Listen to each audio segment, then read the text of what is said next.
Learning AutoCAD is a great career option because the opportunities are endless. It gives you the opportunity to explore construction or architectural, or even you think about like a car, drawing like a car, or even if you want to go into business for yourself. It is so much flexibility with this software. A lot of companies are looking for that next generation to kind of take on like these new assignments. And so there's like a lot of opportunity out there.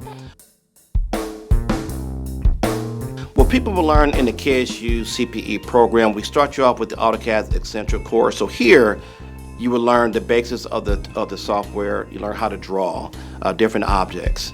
So you'll be able to start off in the industry right away.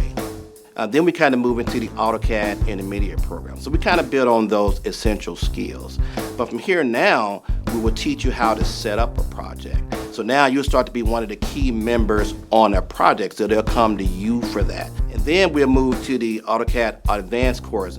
Again, continue to build on that skill set, but now we teach you how to customize the software. This takes you into better opportunities. So maybe you want to be like a CAD administrator. If you really like technology, this is for you. Or even if you want a potential, kind of get like some like middle management, we try to train you how to do that. So you really take like a deep dive, and now you may be that one that would be that liaison between your organization and the client. And we teach you how to do all that.